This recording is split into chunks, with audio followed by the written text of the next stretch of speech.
Everybody picked their heads up when I did that. Okay, good. You didn't hear me.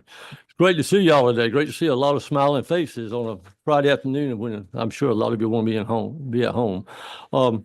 Just as a couple things, public service announcement, before we get into it, our committee members, Representative Chairman Irwin and I have been working very close. Chairman Irwin is head of the Education, Youth and House, and he and I have been working very close on priorities. And we have agreed that the priorities for this education, youth on both, and now there'll be some additional to it, will be school safety and literacy. And that's what we're going to work very heavily on. In a lot of that, we also believe, this is Chairman Irvin's idea, which is great, that we need to educate our members. So all y'all received a notice on Monday, I believe, from 1 o'clock to 3 o'clock, and you need to look and see where the room is over at CLOB. For about 2 hours, we will start off talking about school safety, and we're going to bring in a GEMA person to talk about school safety. Then we're going to bring in Kevin Tanner to talk about mental health. And then we'll have people from the Literacy Council come in and talk to us. And people from GOSA, RISA will be doing a presentation, then Department of Education. And the whole thing is to help our members, new members, veteran members, understand more about what the students are dealing with, so we can make I know we're going to make intelligent decisions anyway, but make even more intelligent decisions. So y'all just kind of keep that in mind. We appreciate that. Thank y'all. So we're going to open it up with a prayer, and Senator, thank you. And you're what? Fine. Thank you, Mr. Chairman. Pray with me, please. Dear Heavenly Father, Lord, you're the giver of all good things. We pray that we would humble ourselves today, Lord God, for we know that humility is the mother of all virtues, and I pray that we would exhibit wisdom, the gift of listening, the gift of caring for the other, seeing our neighbors and understanding that all are our neighbors. Lord, I pray that you'd bless this time, bless us with your wisdom and your presence, and I pray that we would glorify you in all that we do here. We pray this in your holy name. Amen. Thank you, Senator. Our first order of business, like every first-time committee meeting, is to look at our committee rules and adopt the rules. And the rules for the committee members are on the inside front page of your file, your folder. So I'm sure all of y'all have read them like I have, and and I'm serious, I have read them. So, if you got any questions, we'd like to entertain some questions. If not, I'd look for a motion to accept the rules. Any questions? Move to pass, Mr. Chairman. You bet. Have a second? Second. Okay. One of these three guys, I don't know which one it is. Okay, we had a first motion and second. So all in favor, raise your right hand. Thank you. Sometimes it is confusing. It's a house thing. Oh, it is. Is that what it is? Okay. Well, that didn't take long to fire. Senator was a House member before he became a senator. So that's what the joking is about. So we have a bill this morning or this afternoon, Senate Bill 1, and the primary sponsor of that, along with many other signers on the bill, is Senator Greg Dozal. So Senator, if you would please, if you feel comfortable here or up there, wherever you want to go to, and then after the way the rules are today, that Senator Dozal, and I think we got a substitute, and Senator Dozal, if you would please remind us of what the substitute number is. The way the rules are today, and we need a sign-up sheet. Over here. Oh, no, we already got a sign-up sheet. Okay. The way the rules are today is Senator Dozal will present the bill. The committee will ask Senator Dozal questions. Then at the end of those questions, we have got speaker testimonies by 4 individuals that will be on Zoom, and their talk will be 3 to 5 minutes at the most per person. And then we'll open it up to public comment, and the public comment will be limited to 2 minutes per person. And if you're a group of 4 or 5, then just that group has 2 minutes. It's not 5 times 2 minutes. So Senator Dozal, you ready? Hold on, what you say? You number 2 there? No, you're number 3. Well, I got them all lit up, so that probably ain't right. 3. Yes, sir. Yes, sir. Thank you, Mr. Chairman. And as a member of this committee for the last few years, look forward to your leadership and bringing some of the wisdom that of your good work that you've done in literacy and in higher ed to this committee here. So congratulations on your chairmanship. Mr. Chairman, members of the committee, as I believe most of you know, during the off session, Lieutenant Governor Jones formed the Senate Special Committee on the Protection of Women's Sports, which I had the opportunity to chair. We held a number of meetings right here in the Capitol and took testimony and had public comment, both from advocates for and against various elements as it relates to sports eligibility. And I bring to you today Senate Bill 1. I'm working off of LC 492182S. And this is the compilation of that work. And I believe that what might be helpful, since I believe 2 of you are on that committee, but certainly not the majority of us, will be to talk about some things that are indisputable fact, and then talk about the development of the bill. We heard a lot about Title IX, certainly over the last 12 to 18 months as it related to an executive order that related to Title IX out of the previous administration. And Title IX is a 1972 law that passed that ended sex discrimination in education programs. 2 years later, originally it had nothing to do with sport, but 2 years later, under Senator Javits' amendment, it introduced sport. And for non-contact sports, the regs allow sports to offer sex-specific athletic teams, but they must be for both sexes. So think about things like tennis, swimming, track and field must be for both sexes. For contact sports, you may offer sex-specific contact sport, but you must provide, quote, equal athletic opportunities for members of both sexes. So that might be where you see a different sport that you may not have a men's volleyball team that corresponds, but you may have a women's volleyball team that might correspond to, for example, a men's football team. So what happened after the passage of Title IX? This is monumental sports legislation and academic legislation. What we've seen under Title IX, specifically as it relates to sport, is the explosion of female participation in sport. Prior to Title IX, less than 5% of women participated in high school sports. And there's a number I saw from 2 years ago where we now have over 40% that are participating in sport at the high school level. So that's the bucket of Title IX. I think you then need to ask the question of what is the purpose of women's sports? Why was female sport necessary? And what was the purpose behind Title IX? We essentially created a category for women that by definition excludes male participation. Because if you have sport open to members of both sexes, what we know, and I'll get into this in a second, is it will be dominated by men, by males. That is also indisputable by a lot of pieces of data that we have seen. So essentially what we do in this bill, and what Georgia High School Association has done a couple years ago, is we put a boundary around women's sports that exclude those who have male advantage. What is male advantage? Male advantage is brought about through the presence of the XY chromosome, which determines sex, which gives, certainly through puberty, through various androgens like testosterone and DHT, it floods the body. Androgen, by the way, if you go back to the Greek, is male, andro, gen, making. So the body is flooded with these male-making chemicals that result in the differences between men and women that we see.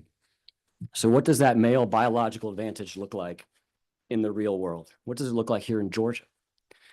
I went and pulled the fastest times for the track and field state championships last year.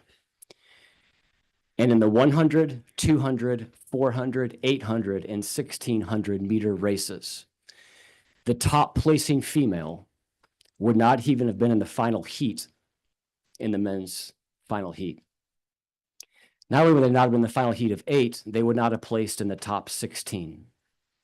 And that's not just for the races in track and field. That also translates to shot put. That translates to high jump, pole vault, You'll even see at the Olympic level, they use different impediments, different weighted impediments as it relates to some of the throwing sports to recognize the difference between males and females. Some of y'all have probably heard of Allison Felix. She is, as I understand it, the only woman who has ever won 6 Olympic gold medals.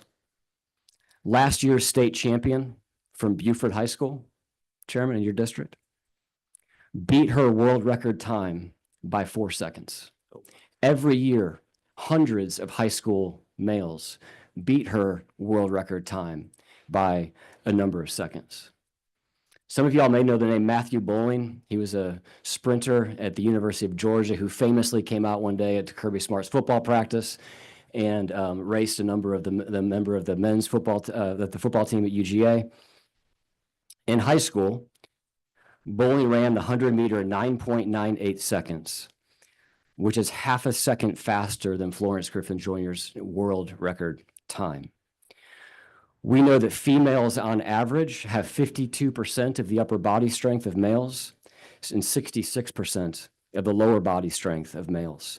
They have 45% less muscle tissue in their biceps, 41% less in their elbow flexors, 30% less in their thighs.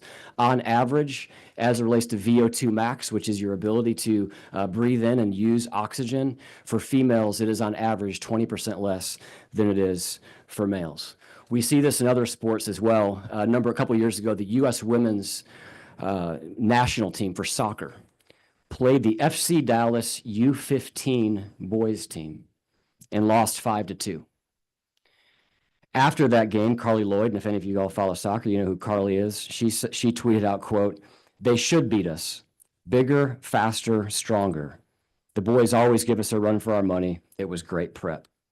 When we look at the Olympic level, what's that noise, Mr. Chairman? Is that, oh, okay. Yeah. No, you okay? I just want to make sure it wasn't my mic. No, you okay? Okay, perfect. Yeah. We know that at the Olympic level, we see these differences as well. We see even athletes with the same mass perform differently, where males, even males of the same mass as a female, will outperform women. The 66-kilo weightlifting record for males is the same as the 91-kilo weightlifting record for females. So this is something that observationally, I believe that we all know to be true as we have gone through life, but certainly the data and the science back it up. So with that, Mr. Chairman, we have created Senate Bill 1. And Senate Bill 1 is designed to create this boundary around women's sport, female sport, that excludes male advantage. So I'll walk you through the bill. First couple pages are a number of definitions, but I would point you specifically to lines 59 through 64, where we define female and male, and for that we use reproductive potential. We talked about the X and the Y chromosome. The Y chromosome element of male characteristics, and those ultimately lead to the reproductive organs, and we're recognizing the reproductive potential because we know that there are, you'll see mention of there. Lines 116 to 131 are really the core of the bill.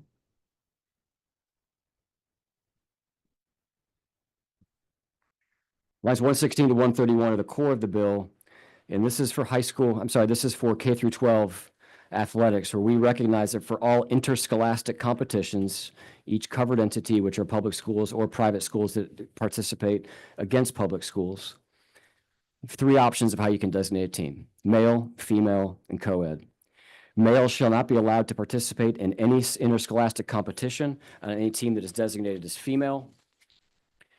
Females should not be allowed to participate in any interscholastic competition on any team that is designated as male, provided, however, that females may be allowed to participate in an interscholastic competition on a team that is designated as male if a corresponding team designated as females does not offer the same sport. So I'm thinking about the bill contemplates examples that we have seen. For example, Mr. Chairman, at the collegiate level, although this particular section of the bill is for K-12, where we've seen, for example, females participate in male football, particularly at often as kickers.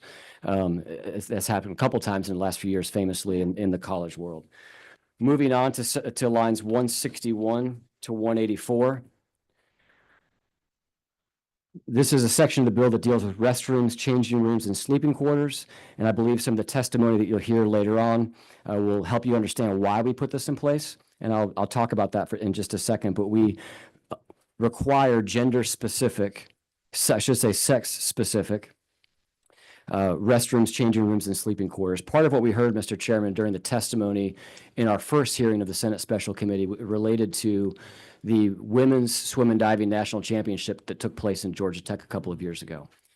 And it's now somewhat famous because that was the tournament in which Leah Thomas participated.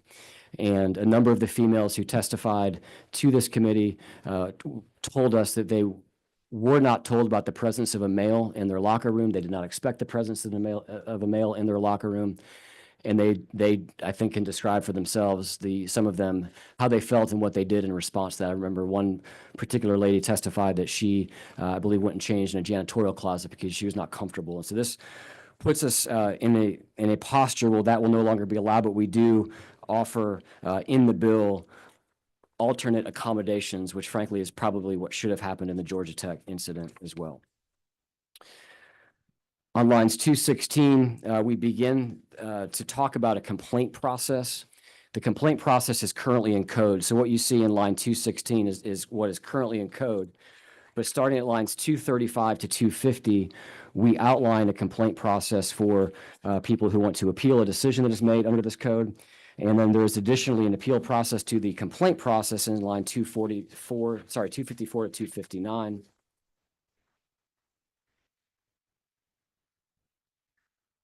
Lines 313 to 333 introduce a private right of action for those who are aggrieved under this bill. And lines 234 to 235 apply a 2-year window for which those actions may be brought. Lines 357 to 361, it strikes the current deferral to the athletic association. So the current posture that Georgia is in as it relates to the athletic associations is that they have done more or less what this bill does, but we are now putting this officially into code. Section 4 begins on line 15 of the bill, and the key inclusions here are in lines 379 to 380. This section of the bill relates to the University System of Georgia and TCSG, or participating non-schools as outlined beginning on line 399.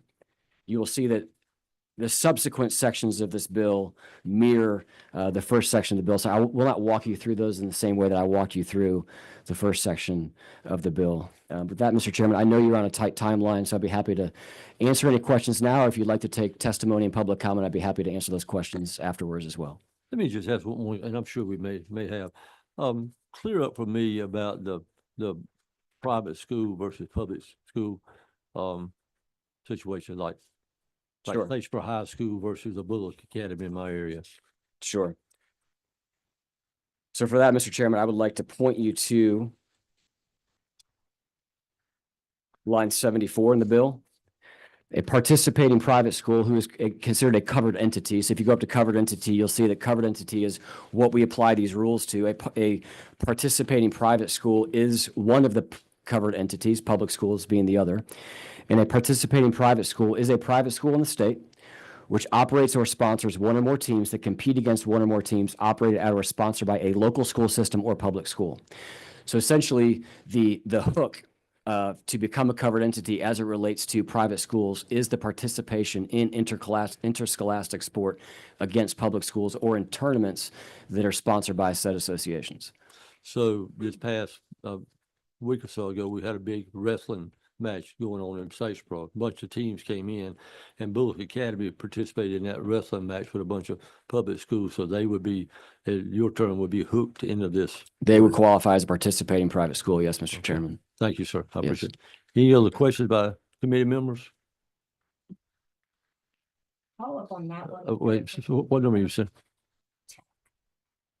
Senator Parent. Thank you. So does that mean that like if, I understand the hypothesis, or I'm sorry, hypothetical outlaid by the chairman, but if there's like several private schools and they compete against each other then they have other matches against public schools.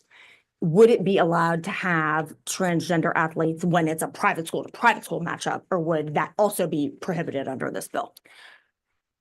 So what, you are either a participating private school or you are not. And that applies to your status as a school globally. So once you would have a trigger that would qualify you globally, you would be, this bill would take effect. And what I would say is, rather than maybe using the language that you used, I would say that that would put you in the posture of having to have the boundary around female sport as it relates to male advantage. Right, even if they're playing just like another. That's correct. Yes, yes. I want to do questions. I know we all have. a Well, few. we're gonna do questions for Senator Dozal, and then we're gonna listen to our people that are on Zoom. And then we're gonna open it up for public comment. Okay, Is there somebody ahead of me? yes, ma'am. Okay, go ahead. Okay, Okay, okay. thank you, Mr. Chairman. I'm really confused because now, right now, as we debate this issue, there are 1,735,585 students in Georgia's public school system. Most of them are seriously suffering from and struggling through learning loss. As we sit here and debate who's faster, who's stronger, who's bigger, who's whatever. Our literacy rates in the state of Georgia are some of the worst in the southeastern region of the country, of the whole United States of America. Yet and still, we sit here and spend hours and hours debating this issue. What are we doing, Mr. Chairman? What are we doing to our children that need our attention clearly devoted to learning loss? That's my statement. What are we doing? Well, as you well know, and we got a very strong Georgia Council on Literacy that was passed a couple of years ago, and it's very, very active. And that's in the Senate. Then in the House side, we passed House Bill 581, which brings phonics and testing back, and also has a dyslexia part to it also. So we are addressing the literacy stuff as hard as we can go. And just like I made a comment earlier today, there was a big article, and I think the Wall Street Journal, somebody sent it to me today to talk about our whole United States is getting dumber every day. And we're dumbing down. Dumbing down. So, Dumbing but down. this is just like that's an issue. This is an issue too. So, In my district, and I'm sorry, Mr. Chairman, may I continue? yes, ma'am. In my district, I've had no feedback from this bill, period. But I do have feedback from school board members, teachers, superintendents. What are we going to do to help with learning loss? We've already rotated 2 or 3 classes since COVID. Oh, yeah. And those children are now either in post-secondary schools where post-secondary folks are telling us they cannot read. They cannot think critically. They don't write well. And yet we spend this amount of time on a subject that clearly affects how many people statewide? How many? I don't know the answer to that.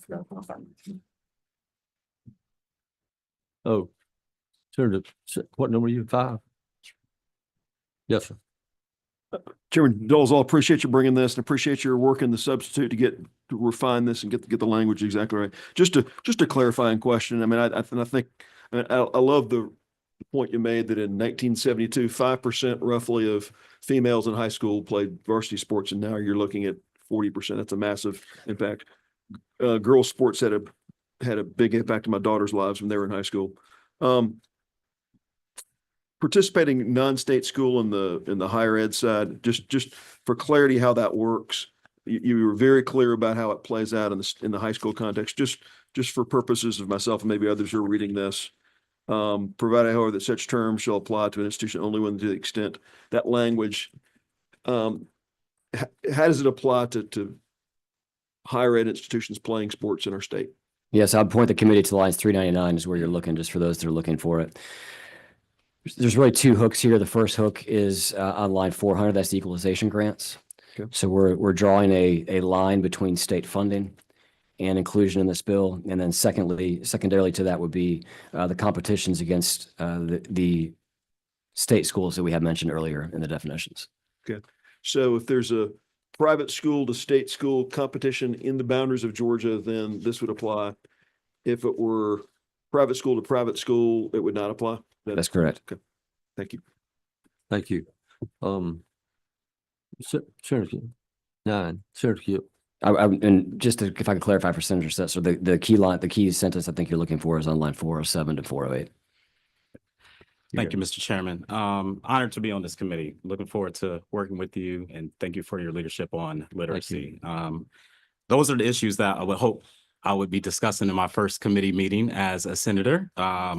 But unfortunately, we're here discussing this, and I want to ask, as a girl dad, this is not only going to affect students that identify as trans. And so I think about girls, you know, our daughter Brooklyn, I expect to grow up and be an amazing sports player, right? And I could foresee parents being now deputized to challenge another team if they feel that a student is really good. Okay, thank you. And what do we say to girls who are now going to be misidentified because a team feels that other team had an advantage because a trans student was on that team? So what do you say to students that are now going to be living in that reality, to students that do not identify as trans, that now could be misidentified and have to live with the horrors of now mental health and, you know, harm of hurting themselves because of the teasing and taunting that will occur because of being misidentified? Yeah, well, thank you, Senator. Thank you. Welcome to the committee. Welcome to the Senate. It's been an honor getting to know you a little bit. I would encourage you, and to Senator Sims as well. You all are duly elected senators in the same manner that I am, and you have the ability to drop any piece of legislation in the Senate in the same manner that I did. And so I would look forward to locking arms with you on the issues that we can agree on that we both find important. But we can't do that without legislation in front of us. And I'm on the committee on assignments and haven't seen a literacy bill that you've put through, but would be happy to look at one if you were to do that. I So have one for you. Just fantastic. waiting on your signature. I do want to Right clarify your term of now, because we're not introducing anything into this code that is not already in existence under the GHSA rules from a couple of years ago. So I want to make sure we're not misconstruing what we're doing here to somehow pretend that we have a before and after that is a result of this bill.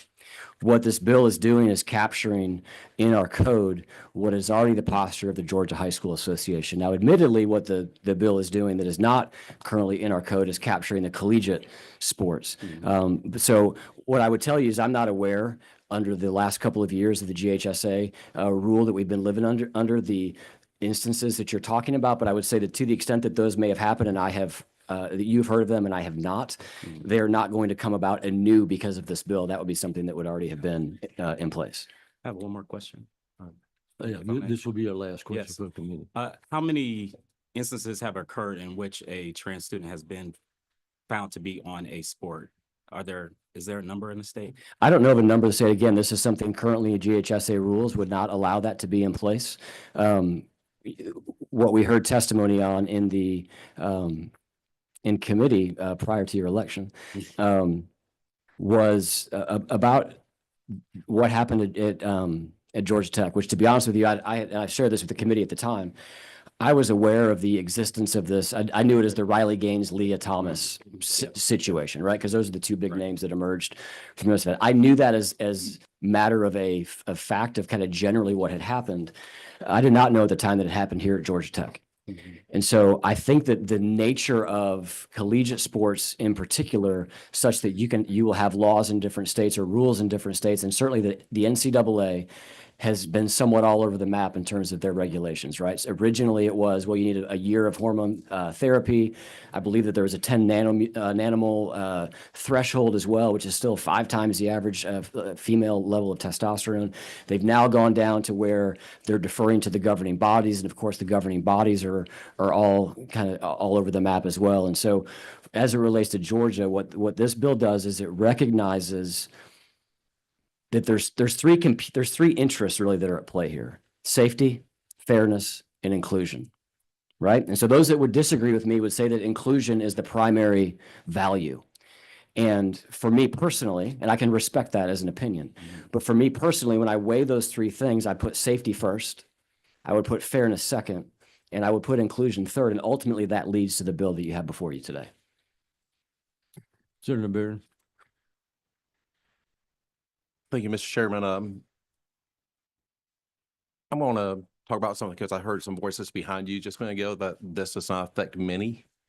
But would it not be an absolute travesty as a girl dad, for a female, one of our daughters to get seriously injured, seriously hurt or injured on a sporting facility or on a field, or miss out on the opportunity of winning a state title or even getting a scholarship if one female does not have that opportunity because we don't do this? Would that not be a travesty in what you're trying to do? I would say a couple of things to that, because there really is this inherent conflict in the argument that is made, because we're going to argue that, well, this isn't really an issue, but this is a really big issue that we need to come and advocate against, because it's going to be so damaging to have this barrier of male advantage around female sports. It's not an issue, but we're going to fight against it, even though nobody wants to participate, but we're going to fight for inclusion, right? And so there is this inherent dichotomy, I think, that exists in that argument. What I would say to that is that we have the ability, the beauty of federalism is we can look around all 50 states, which are all incubators under our system of federalism, and we can see the way different things work in different states, and we can react. And what I would tell you, Senator, is that I don't want to have the next Peyton McNabb be here in the state of Georgia. Peyton, as you know, is a high school volleyball player who was competing against a trans athlete on the opposing volleyball team, got hit in the face with a spike, and suffered a brain bleed, and to this day still has some downstream issues because of that incident. So that's where I would point to the safety piece that I just described to Senator Kemp. I would point to the safety piece being the predominant focus of my impetus for bringing this bill here. But I'd say there's a secondary thing as it relates to fairness. And Rick is online, and I believe that she is the one, if I remember correctly. If you finish in the top 16 in an event, in the swimming in particular, you are an All-American. And here in the state of Georgia, at Georgia Tech University, she finished 17, whereas Leah Thomas was in the top 16. So in that event, an event that she had trained her entire life for, and these are hardcore athletes, and I think we all know swimmers in particular, up at 5 a.m. in the pool in the afternoon, training for this 1 or 2 minute moment of life, and have a dream of becoming an All-American and participating in female sport that recognizes, and the whole impetus for it was so that females could participate and have a sport that was theirs. But then to not be an All-American because there was a male who participated, I would point to you, Senator, as being a fairness piece that I really weigh as a close second to the safety piece in terms of the consideration of this legislation.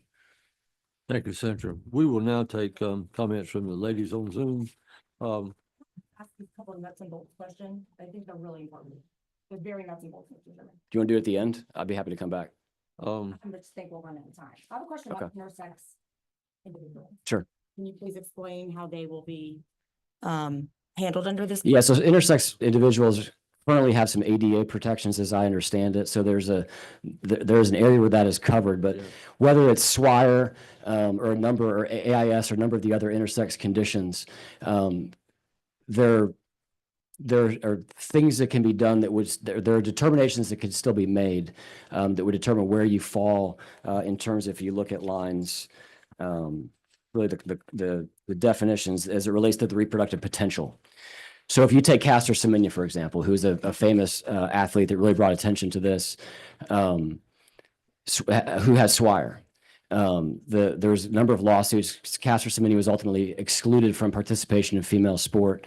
I think more so in that particular case because of the chromosomal level tests that were done as related to the presence of the Y chromosome.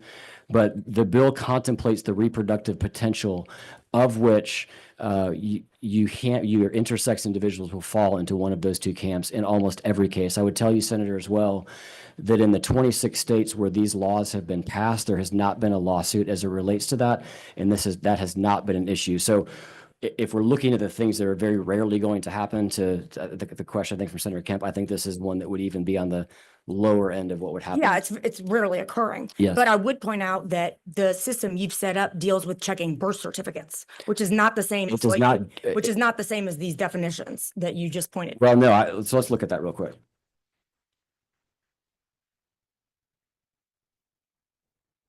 If somebody can point me to the birth certificate section of this. All right, so sex on line 79. We don't require checking of birth certificates. What we say is that for the purpose of this code section, a statement of a student's biological sex on the student's official birth certificate shall be deemed to have been correctly stated as the biological sex. So it does not preclude I should say, as you said, it does not require the checking of birth certificates. So then how would we know?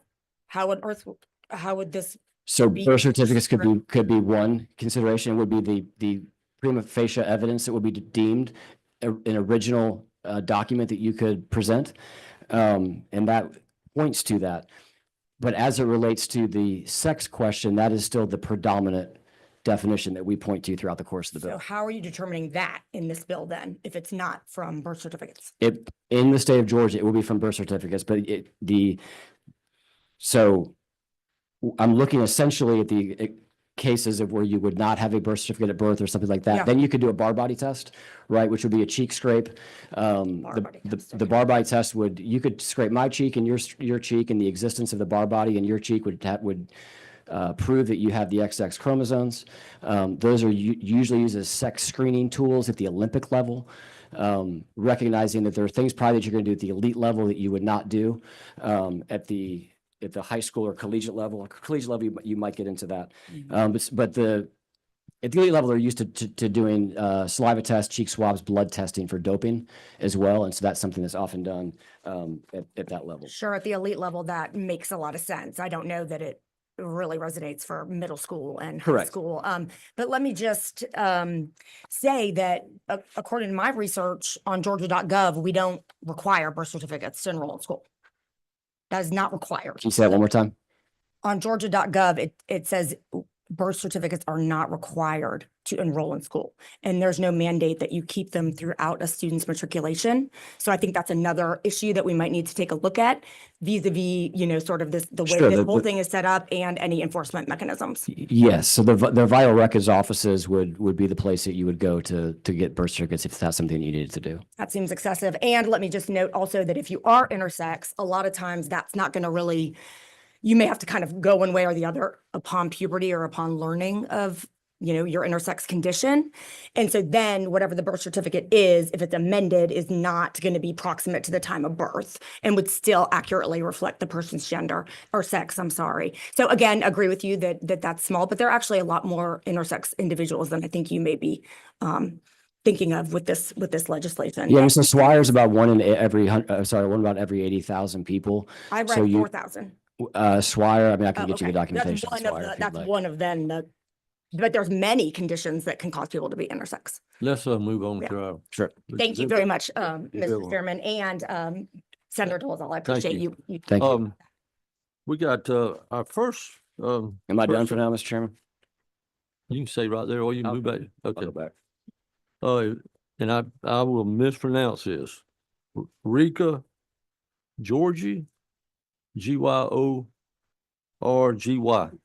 Yes, it's Rico George. Hello. I apologize for that, but floor is yours, 3 to 5 minutes. All right, thank you so much.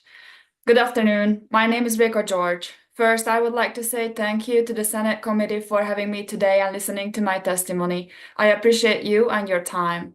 I am an Olympian and a former college swimmer from Virginia Tech University. I competed for my home country of Hungary in the 2016 Olympic Games in Rio de Janeiro, Brazil, in the 200-meter backstroke and in multiple European championships. After competing for Hungary in the Olympic Games, I came to Virginia Tech University to obtain my college degree and continue to compete in swimming. At Virginia Tech, I was a 2-time ACC champion and a 2-time NCAA Division I All-American. As an international student, I came to America to compete in the NCAA collegiate swimming because I wanted to train and compete with the best female athletes in the world. I was awarded a life-changing full athletic scholarship and a chance to pursue my dream. But part of that dream, my dream of becoming an All-American in the 500 freestyle, even at the fastest short course swim meet in the world, was suddenly washed away 3 years ago. On that day in the pool at Georgia Tech University, my dream became not just a bad dream, not just a non-filled dream, but it really became a nightmare. This was a nightmare because I had to learn that people who were supposed to stand up and speak up to protect me would not. Instead, I learned that leaders and rule makers in the United States are willing to allow a man to take athletic achievements and opportunities from women for which we have worked hard our entire lives. Those who were in charge of the NCAA and at the Georgia Tech University authorized a man with full male genitalia to disrobe in front of a full room of women and to steal our safe spaces. If this can happen in the place that I was taught was founded to be a shining city on a hill, how can women anywhere in the world be free to achieve, to be safe, to be women? Our coaches didn't say anything about the Leah Thomas situation to the team until we got to Atlanta. I remember the first time I ran into Thomas. It was one day before the meet started. I was talking with one of my teammates on the pool deck in front of the locker room door. I opened the locker room door and was about to turn around and walk into the locker room to change when I physically bumped into Thomas. I was shocked by his size. He was about 6 feet 4 inches tall, and I was shocked that as he bumped into me, his male genitalia was touching my hand that was stuck between us as he was leaving the locker room. I couldn't even say sorry. I froze, and he just smiled at me and said sorry in a male voice. The sign up on the door said women's locker room, but we did not have a women's locker room for the NCAA Women's National Championship. Words written on the door, assumptions of safety and a place to change apart from men were not real for us. I repeatedly looked over my shoulder the whole time while I was changing. I was stressed and terrified, knowing he could walk in on me at any second as I changed into my swimsuit, and the private areas of my body would be exposed to this man, and my privacy and desire not to expose myself to a man unwillingly stripped from me. After all this, I had to find the strength to raise him in public, where people in charge would watch a man beating the fastest woman in the world and remain silent. When we got back to the hotel with my team, I and many of the girls walked up to our coaches and asked them if they knew we were being forced to change in the same locker room as a man. They told us they would bring up the issue during their coaches meeting later that day.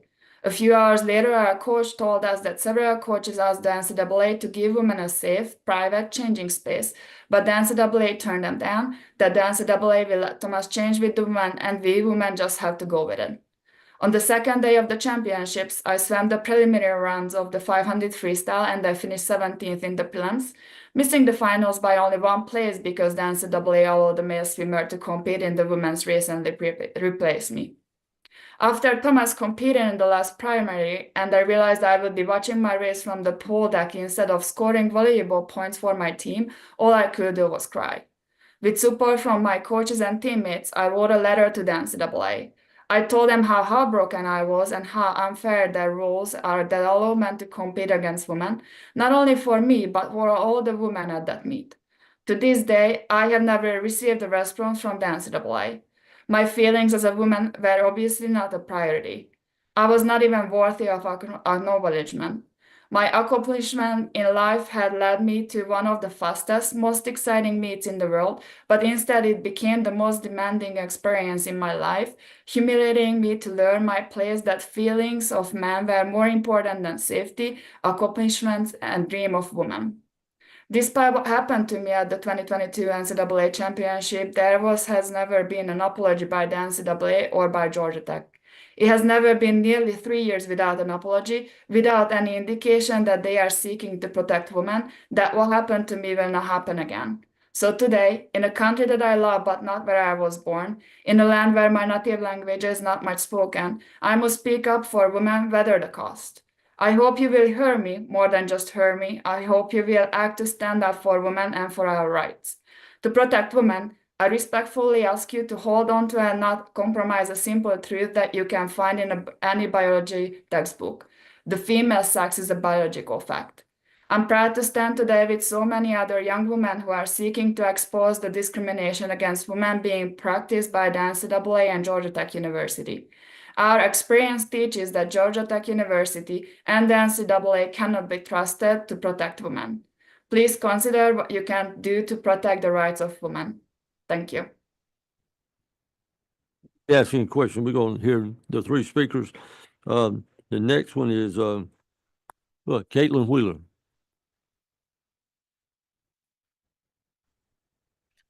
Hello, everyone. Can you all hear me okay? Oh, yeah. Yeah, we're fine. Amazing. Well, good afternoon, Senators. I appreciate the opportunity to speak before you today. I know that you all have demanding schedules and tough decisions to make and people constantly pulling you in different directions. But I ask you just for the next few minutes to put politics aside and instead picture your daughters, maybe your granddaughters, and the young women in your lives who look up to you to protect them. Because right now, women and girls across this country and the state are looking to you to do what so many others have failed, and that is standing up for them. My name is Caitlin Wheeler, and I'm a former collegiate swimmer and a proud recent graduate of the University of Kentucky, where I had the honor of competing on the women's swim team along my teammates, one of my teammates, Riley Gaines. I was fortunate to be a full scholarship athlete at Kentucky, a multiple-time All-American, NCAA qualifier and silver medalist, and an SEC team and relay champion. I made the academic honor roll every single year and was awarded a scholarship that allowed me to pursue and complete my master's degree. But above all, I'm passionate about advocating for women's sports and someone who has personally experienced the very injustice we are here to discuss today in the state of Georgia. For 18 years, I dedicated my life to my sport, waking up at 4 a.m. to train, pushing my body to its limits, sacrificing a normal high school and college experience, all to reach the highest possible level of competition. But in March of 2022, everything changed. At the NCAA Women's Swimming Championships at Georgia Tech, a male athlete going by the name Leah Thomas was allowed to race against us. This was a fully developed man standing 6'4" tall, with the skeletal structure, lung capacity, and muscular build that anyone with a shred of common sense knows gives men a physical advantage. Yet we were expected to ignore reality, to embrace the very thing that stole our opportunities we had spent our entire lives working for. This was the pinnacle of our competing careers. This was arguably the fastest meet in the world. But it wasn't just about losing a trophy or a spot on the podium. It was about our dignity and our rights as women. This male athlete wasn't just competing against us. He was allowed into our locker rooms. And I need every single one of you to hear me when I say this. Young women, teenage girls, including myself, were forced to undress next to a fully intact biological male who exposed himself to us while we were simultaneously fully exposed. We were never asked. We were never given a choice or another option. We were just expected to be okay with it, to shove down our discomfort, our embarrassment, our fear, because standing up for ourselves would mean being labeled as intolerant or hateful or bigoted. This is the future awaiting your daughters if you do nothing. And that is why we're here today. That's why Senate Bill 1, the Fair and Safe Athletic Opportunities Act, is not just a good bill. It is a necessary one. This bill is about safety and fairness, to put it simply, and it ensures that Georgia's female athletes, your daughters, granddaughters, and the young women in your districts never have to experience what we did in the state of Georgia back in 2022. It ensures that female athletes in Georgia don't have to change in locker rooms with males or lose out on opportunities. We have always had men's and women's sports for a reason, because biology is not a social construct, and we know that men and women are biologically different. Science, common sense, and decades of athletic data prove it. This is why we have separate categories for men and women's sports, and without these protections, girls in Georgia will face the same realities that I did standing behind the blocks, knowing that I never truly had a fair shot at winning, or worse, they could be forced into locker rooms with men, a situation that no young girl or woman should ever have to experience. And we must stop pretending that inclusion for one group should come at the expense of another. As Senator Dolezal mentioned earlier, the importance of Title IX and its original purpose of protecting women's sports and women's opportunities.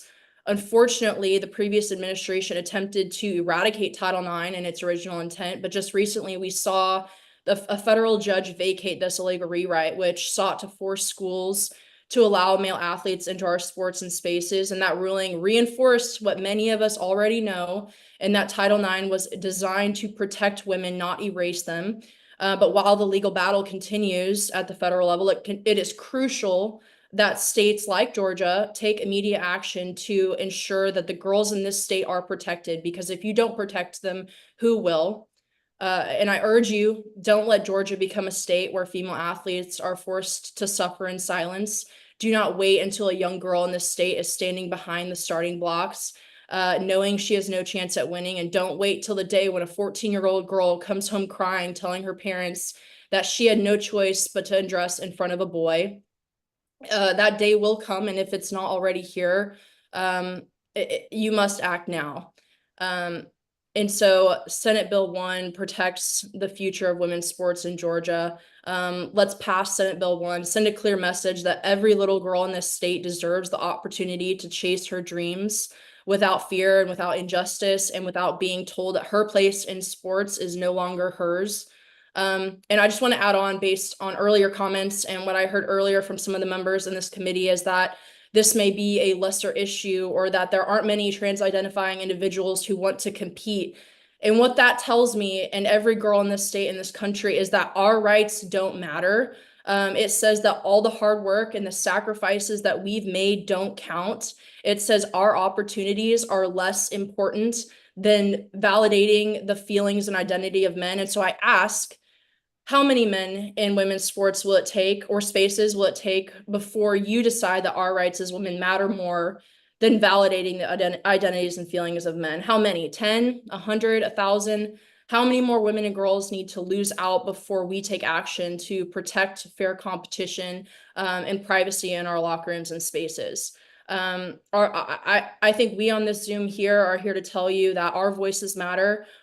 Young women and girls' rights matter, and we deserve better than to be ignored or told that this is a lesser issue. Thank you for your time, and thank you for giving me the opportunity to speak.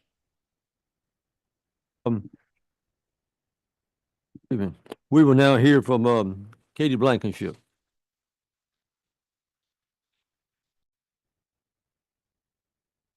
Hello, can everybody hear me?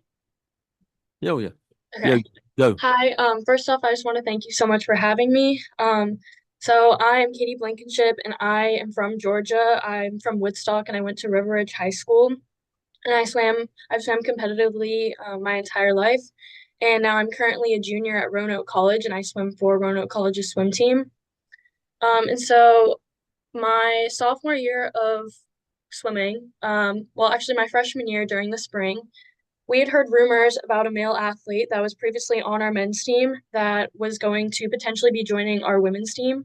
And those rumors went from the spring semester over the summer until finally we got back to school, and we were told, no question, no doubt, this male athlete would be joining our swim team, and we had no say in it whatsoever. We just had to go along with it. And so we were forced to swim with this male athlete while he was wearing a female suit, which was very uncomfortable. We brought up these concerns to our coach, and he really didn't have much response to it.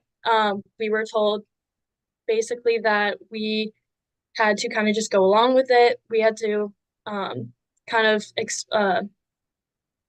go along with their validation and try to not make them uncomfortable, even though we were uncomfortable seeing a male athlete in a female suit with their full male genitalia almost exposed, as the swimsuits are very different. And after about a month of this going on, and after a month of meetings and nights filled with emotions and frustration and anger about this athlete, we were trying to go to our administration and say things, and nobody was listening. And so eventually we went to Riley Gaines, and she kind of helped us push forward in speaking out. But before that happened, I distinctly remember our first Saturday practice. This was 5:30 in the morning, and we were doing a swim set of 2050s off the block. And we were trying to go as fast as we could, and nobody was really in shape. It was just coming back from the summer season. And this male athlete, after not swimming for an entire year due to being on hormone blockers and hormone therapy and whatnot, was essentially going our records in practice and beating our best female athletes that we've had that have had gone to NCAA, scored at conference, scored at our ODAC championships, and they were essentially obliterating our records in practice, which for myself and many of my teammates was very demoralizing and very frustrating. I remember seeing this male athlete tower over me. I stand at 5'3", and this male athlete was probably 6 foot tall. It was very scary. It was just very frustrating to see, and I just frankly did not want to swim anymore.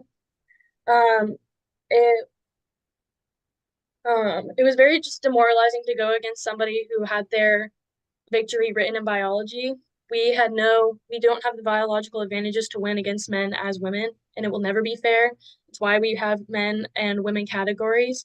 It overall just made the sport hard to love. I myself and many of my teammates contemplated quitting. And all of us are still here today, and we stand strong and we stand against the unfairness that is men and women's sports. But one thing that I was grateful for, that if not for our coach, we would have had been subject to, like many of the girls here, was the locker room situation.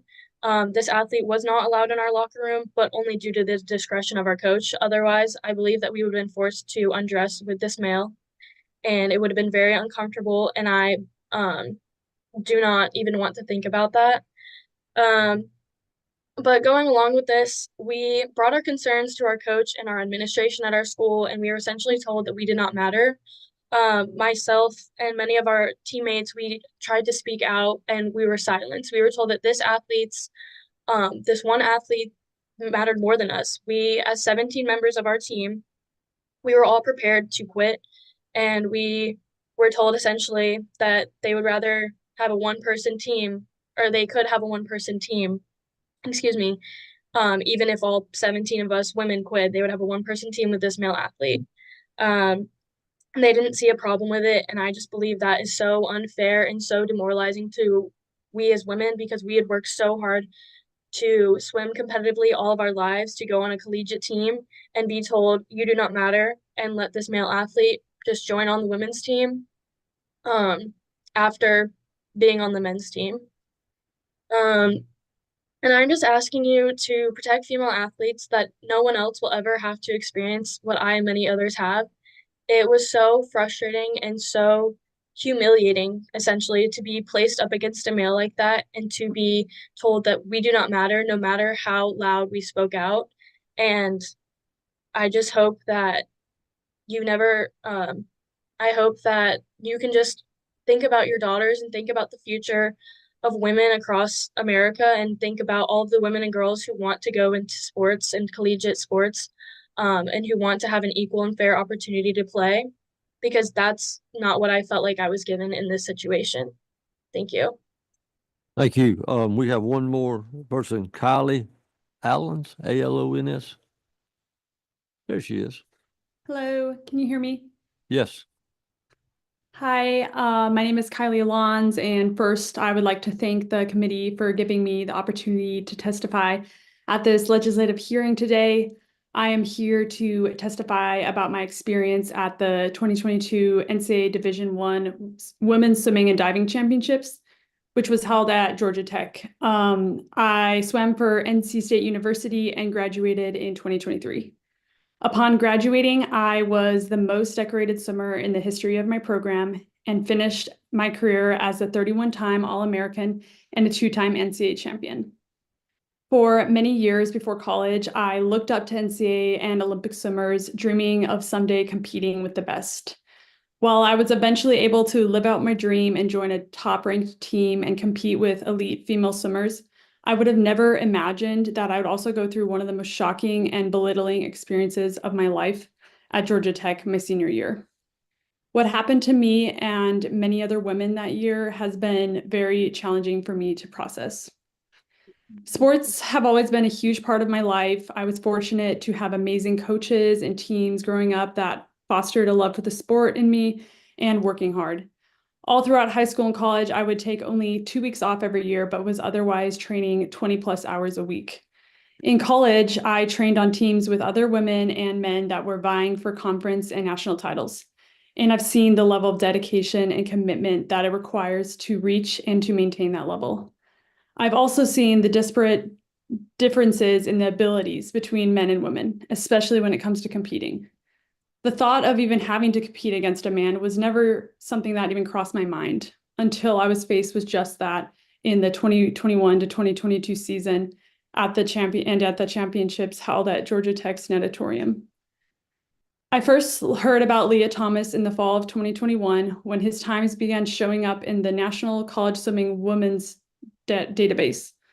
I had never even heard the name before, and I quickly found out that Thomas was formerly known as Will Thomas and swam for the University of Pennsylvania men's swimming team the previous 3 years. He went from being 65th in the 500 freestyle in the men's category, which, by the way, doesn't even earn you an invite to the men's NCAA championships, to winning the women's 500 freestyle before my very own eyes. At first, I was simply perplexed to see the NCAA allowing Thomas to destroy the women's competition in early season dual meets.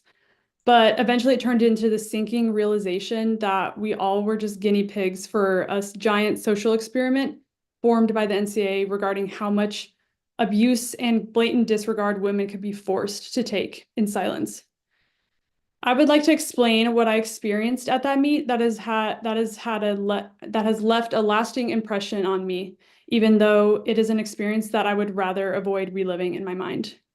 In hope that you will truly understand why I'm joining these women on advocating for legislative change on this issue. The first day of the meet, I knew that I wouldn't have to race Thomas, but felt uneasy because I knew on the last day of the meet, I would have to race him in my worst event, the 100 free. He was walking around deck and warming up with us, and it all just felt so off and wrong. After prelims, I felt such immense sadness for the woman who wouldn't get a second swim in the 500 free, Rika, who you just heard from. That night, I watched Thomas win the 500 free. An unsurprising result given the trajectory of his season and the fact that his best time was already faster than the Olympian Katie Ledecky's historic NCAA records. But I will never forget that moment. I wanted to cry and leave the meet right then and there. I just couldn't believe that no one was standing up for us. All we wanted to do was just compete with other women. I go to the locker room that day only to see Thomas and realize that there's no escape from this nightmare, no matter where I go. I had no idea that he was going to be allowed in the women's locker room, as we did not consent to have a man in our locker rooms. I'm immediately on edge every time I enter that locker room afterward, knowing that at any moment a man can walk in on me changing. In swimming, we all wear these skin-tight, paper-thin swimsuits that take up to a half an hour to put on. At first, I'm just covering myself with my towel, with my parka, but after the first day, the way that I handled this was changing in a storage closet that was behind my team's bleachers instead. At the time, I was just thankful to not have to experience the anxiety of being in those locker rooms, but sadly, this just shows the extent of the failure of the NCAA to respect the dignity of women athletes at this meet. It was a violating experience, to say the least, and it should have been unthinkable to explicitly allow men to enter the women's locker room. Finally, on the last day of the meet, I wake up so ready for this meet to be over. I am dreading my race, knowing that I will be competing with Thomas for a spot in that night's final. I felt sick to my stomach all morning, but just brushed it off as the normal nerves. Finally, I swim my race, and I am relieved to know that I made the final, but unlike other NCAAs I have competed in, my excitement is dulled by a sense of loss for the woman who wasn't as lucky as I am, for no fault of her own.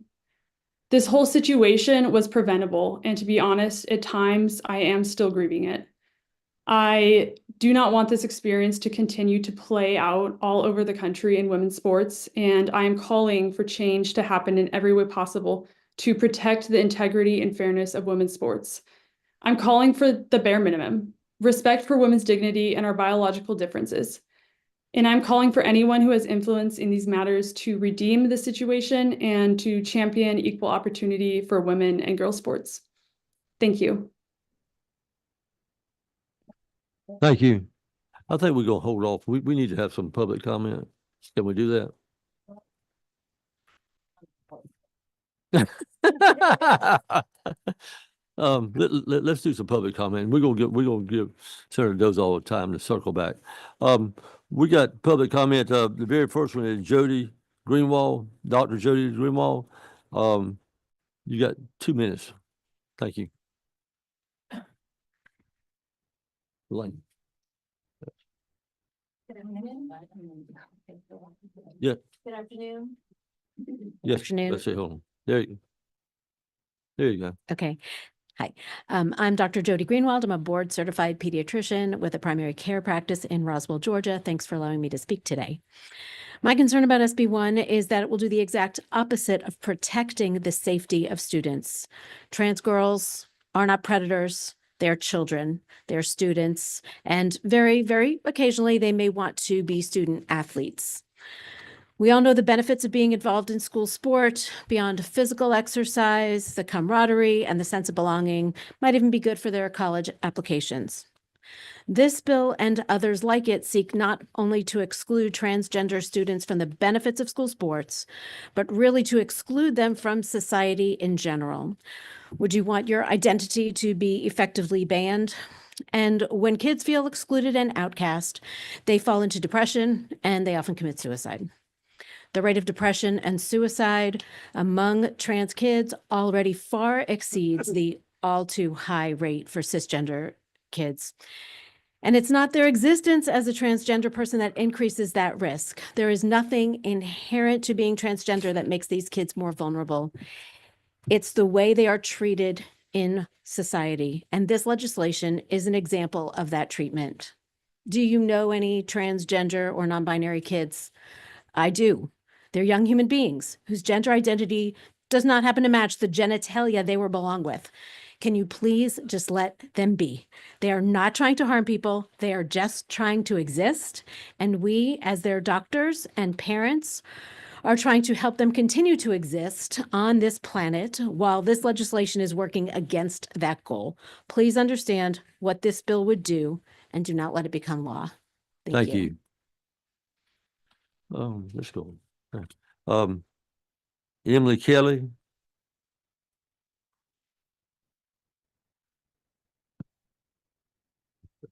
Thank you for the time.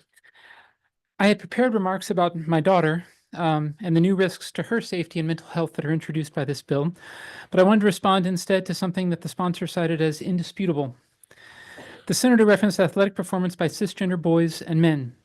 Transgender girls, especially those who transition young enough that they never actually experience male puberty, do not experience the advantages that he cited.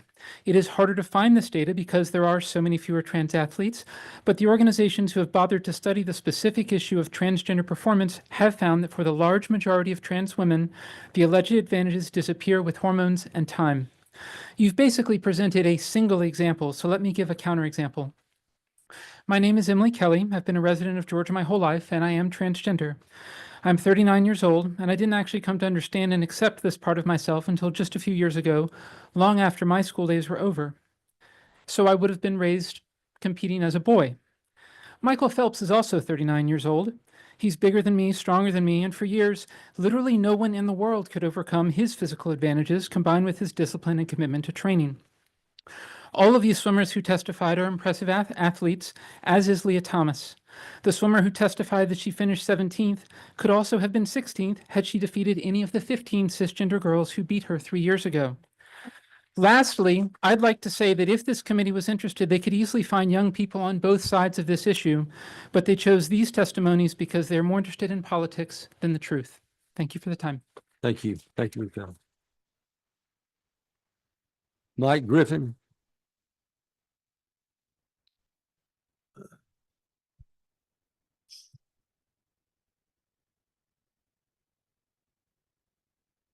Thank you, Mr. Chairman. I appreciate this opportunity to be here today, and we appreciate Senator Dozal for what he's doing. And I am Mike Griffin. I am the Public Affairs Representative of the Georgia Baptist Mission Board, and we're here to support this legislation from three practical perspectives. First of all, from a biblical perspective, and you've been given a resolution that was passed in 2021 by the Georgia Baptist Convention. We represent up to 1.4 million Georgians, approximately 3,500 churches. And according to Genesis chapter 1:27, everyone's created either male or female in the image of God, and everyone is created special and unique and loved by God, and therefore everyone is to be respected and appreciated from that godly standpoint. A common sense perspective also just makes sense that males should be competing in sporting events against males, and that females should be competing in sporting events against females. And just the very nature of the two, who they are at birth, puts them naturally into one of two gender categories, no matter what the emotional, physical, medical treatments are made to change one's gender. I mean, literally 400 years from now, if they were to be removed from the grave, their DNA would be the same as it was at birth. And then just a pure fairness perspective, it's simply not fair for girls to be forced to compete against those that are not physically equal to. And it is a fact that men naturally have greater muscle mass, bone density, higher lung capacity, larger hearts than women. It's also not fair that girls be discriminated against by being denied college scholarships, recognition for holding sporting event records because of biological males, or allowed to compete against them. We would deeply appreciate this committee's favorable support of this very needed legislation. Thank you, Mr. Chairman. Thank you, Mr. Griffin. Carl Charles.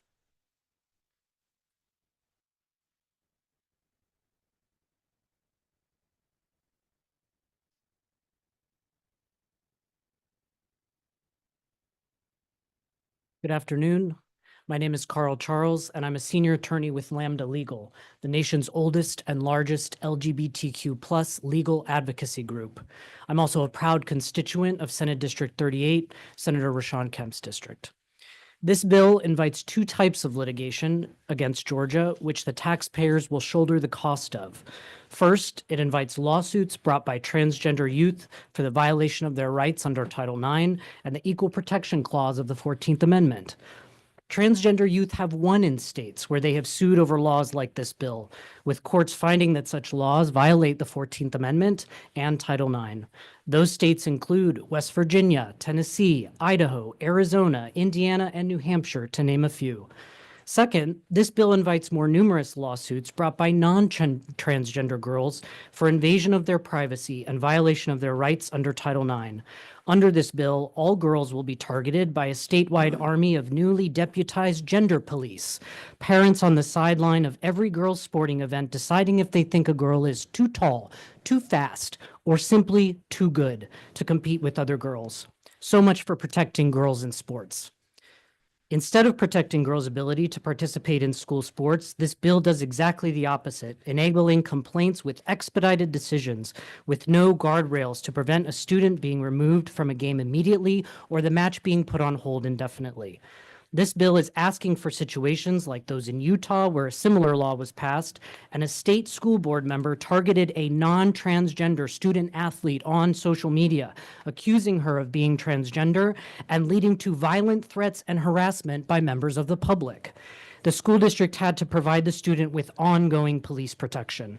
The state of Utah has received many complaints under the law when girls don't look feminine enough. This bill is nothing but lawsuits waiting to happen. Thank you. Thank you. Thank you so much. Ms. Pierce? Ms. Pierce?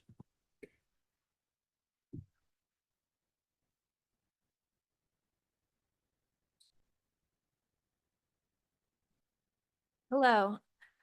I am a lifelong athlete, a longtime coach, and a born and raised Georgian. A giant portion of my personal time and professional career has revolved around organizing and advocating for girls and women in sports in Georgia. And this bill is not what athletes have been fighting for. Every year, boys in the U.S. get more than 1 million times more sports opportunities than girls do. If you would actually like to help girls and women in sports, creating more sports opportunities for girls is what we want to work on, not barring transgender athletes. The way you have gotten athletes to discuss rare incidents via Zoom. In all my years of playing and coaching in Georgia, I have never heard of athletes feeling like they need the so-called protections you are proposing. I have played with and against trans women in competitive sports, and it was safe, fair, and positive for me and my team. None of us needed protection. One thing from which we do need protection is this very bill that you are proposing. I'm afraid of the way in which enforcement will take place. When attempts have been made at verifying genitalia of women athletes, women have been subjected to nude parades, forced to stand naked in front of judges prior to competing in the Olympics. Women have been forced to undergo physical examinations of their genitalia. This law makes me think of myself as a young girl growing up in Georgia.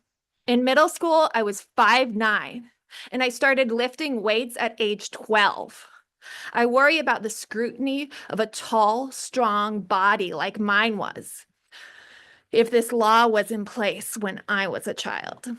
I think about the terror and shame I might have felt if I were forced to participate in a genital inspection. Thank you. Thank you. Sports are where I gained a sense of confidence, belonging throughout my life. This bill would create a space of fear in women's sports. Thank you. Thank you so much.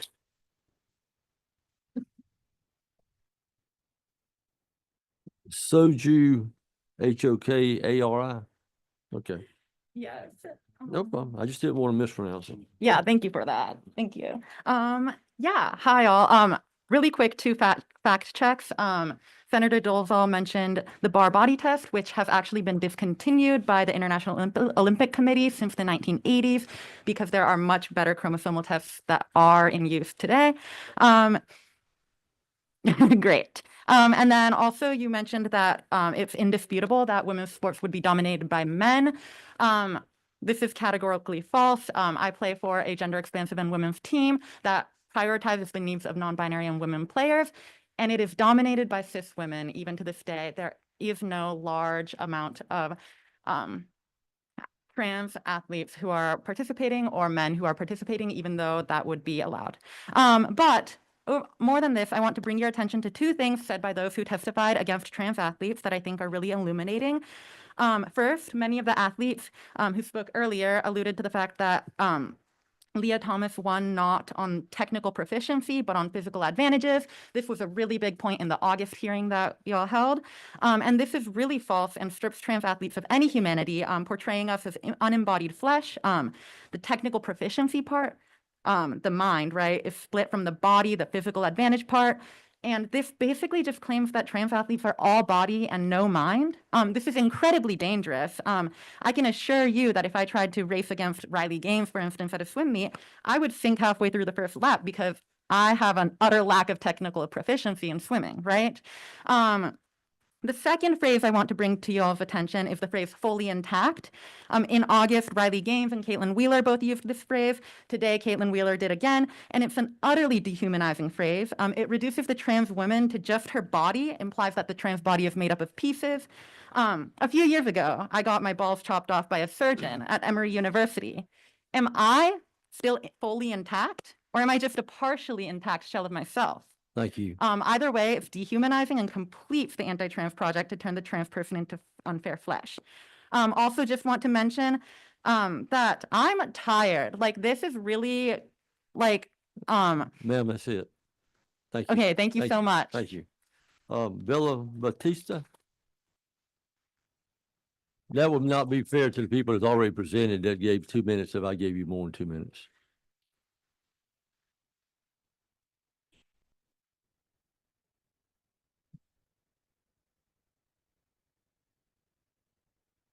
Will you state your name, please? I should have done that all along. State your name, please. Yes, of course. My name is Bella Batista, and I'm the big, scary trans athlete that they warned you about. It's disappointing to know that one day I might wake up to the reality that my scholarship my leadership position and my role on the team would no longer be there by the same people generations ago that didn't want people of color in the same bathrooms of schools as them. Thank you for showing us that the educational system is failing us. Studies by the U.S. Army, the Olympics, and the Canadian Center for Ethics in Sports have concluded that there is no biological advantage between transgender athletes and cis athletes. But you know what they did conclude? That social factors do play a factor. So should we go ahead and ban anyone that had economic access to training? You want to protect girls, but there's so many issues happening in this country. There are ICE raids happening in elementary schools where children are being detained in detention centers. People in South Georgia still don't have homes following Hurricane Milton. The only people who are a threat to women and girls are the politicians who are making women's private parts the government's concern. I refuse to be a pawn in your game of gaining political points with your party. Lastly, I want to say this. I heard a lot about God, but God is the one that put me here in front of you today. God is the one that gave me my leadership position to empower women like myself. And by the way, my birth certificate says female, so good luck with that.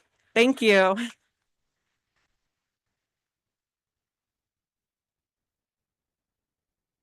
Reverend Catherine Folk, F-O-L-K.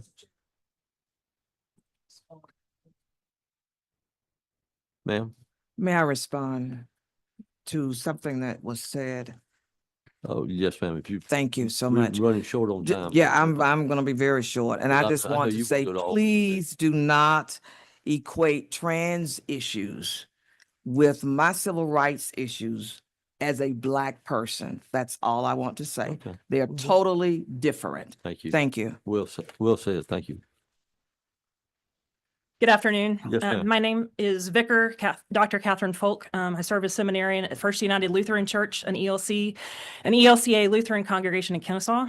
I am here to speak against this bill as a person of faith. As Christians, we believe that every person is created in the image of God, is loved by God, and is worthy of dignity. As we as Lutherans are called to serve all people and strive for justice and peace in all the earth, this bill does not reflect that truth.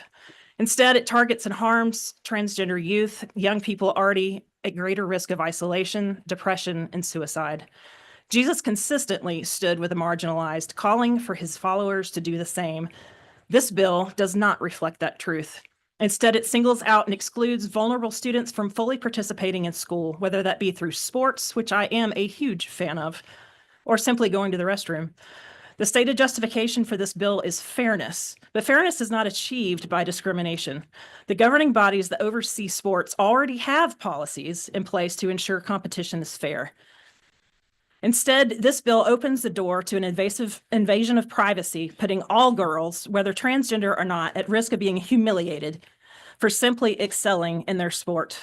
Our faith calls us to truth, not to fear. Based upon fear, this bill is a solution looking for a problem.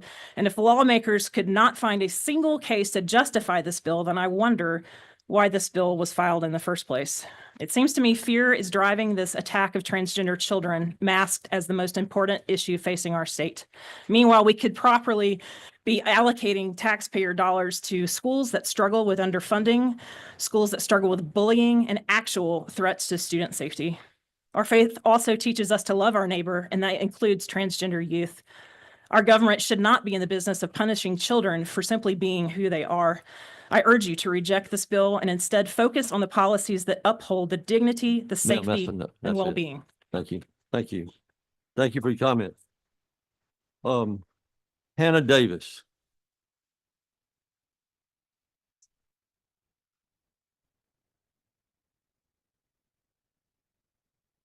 We're gonna have two more public comments and that will be it. I'm sorry. Good afternoon. Good afternoon. My name is Hannah Davis, and I'm here on behalf of Planned Parenthood Southeast. I am speaking for women, pregnant people, and families that we serve every day. As a proud Georgian, I find it deeply contradictory that our state claims to stand for life and liberty, Yet women are dying from preventable complications due to abortion bans. And our children are being forced to practice mass shooter drills before they even learn how to multiply and divide. And now, once again, instead of addressing the real issues facing Georgians, this body is pushing a bill that does nothing to lower costs, keep women or children safe, strengthen our communities, or even create more opportunities for women in sports. Instead, SB1 is a politically motivated attack on transgender youth, an effort to score partisan points at the expense of real people's lives. Planned Parenthood Southeast stands for bodily autonomy. We stand for the right of all people to live freely without government overreach dictating their most personal decisions. Meanwhile, our schools are struggling to keep students safe. Teachers and administrators are overwhelmed, and yet this bill would put the government in charge of deciding which kids are allowed to play sports. This is not about fairness and certainly not about inclusion. It's about control and discrimination. We were all kids once. We remember what it's like to win and lose in sports. We were taught to be gracious competitors, to shake hands, to come back stronger next time. But this bill teaches something different. It teaches that if you don't like somebody's identity, you can try to legislate them out of existence. That is not sportsmanship. That is not leadership, and that is not what Georgians need from elected officials. I urge this committee, Republicans and Democrats alike, to refocus on what really matters to everyday Georgians. Focus on ensuring that all young people feel safe in their schools. Focus on protecting women and birthing people when they choose Thank you, ma'am. how and when to start families. Thank you. Pushing transgender youth by extension all young people does nothing to create a better future for Georgia. I strongly urge you to reject SB1. Thank you. Our last speaker will be Representative Clark Cannon. Thank you for being here. Yes, Senators, thank you so much. I just want to start by saying we actually share some values here. So let's talk about our shared values. We support individual freedom. We learned that as it relates to the pandemic. We support parental freedom. We learned that as it relates to vaccines. We oppose government overreach. Many of you agree that the government is too big. We all want to protect rights and freedoms. We are sworn into the Constitution to do that, to protect people's rights. That means all people. That means all parents and all families. That means all doctors and medical professionals. Today, I'm here because I have transgender staff who are in the room with me today, and they were athletes here in Georgia. And I wish that we gave them the opportunity to speak. But I'm here to oppose this because this does harm to women who are not trans, and specifically athletes dealing with PCOS. As you may know, polycystic ovary syndrome allows for your body to create more testosterone. And in that, and in this piece of legislation, we are conflating their ability to participate in these sports. This bill does, in fact, show that schools and local organizations will have more say over the individual rights that parents should have. I want you to focus on parents who are suffering right now, who are begging us to put more money in their schools, who are begging us to care about the gun safety issues in their schools, instead of factually less than 10 athletes in the state of Georgia that this bill is here to address. I am open to working with you on issues that help you understand the transgender community. And I offer to you, if you would be interested in having a transgender person as a member of your staff, I am so sure that your life would change as you talk about these individuals. The ways that the speakers spoke about transgender individuals today is called misgendering. We don't participate in misgendering as legislators. So if you do need additional support in understanding language and why things are said in certain ways, I am here to help you. I love somebody who is trans. I spend time with people who are trans. I work with folks who are trans. I am staffed by individuals who are trans. It is important that we do not discriminate against the folks that very much help us. Thank you, Mr. Chair. Thank you so much. We appreciate the testimony, appreciate the conversation. So Senator Dozal, you want to step back and close the?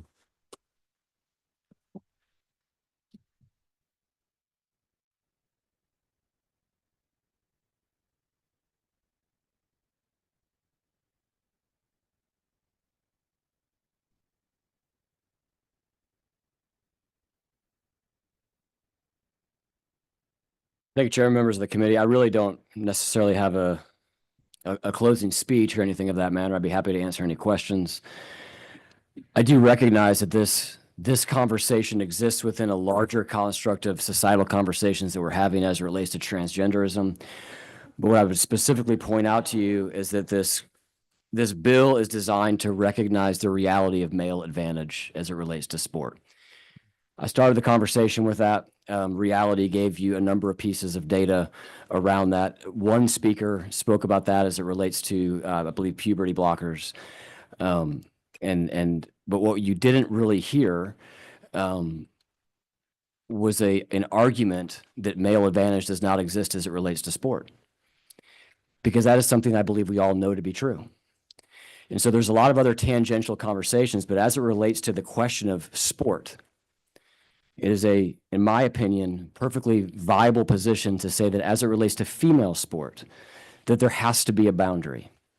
Now, where that boundary may be, I think that reasonable minds can disagree, but it is female sport.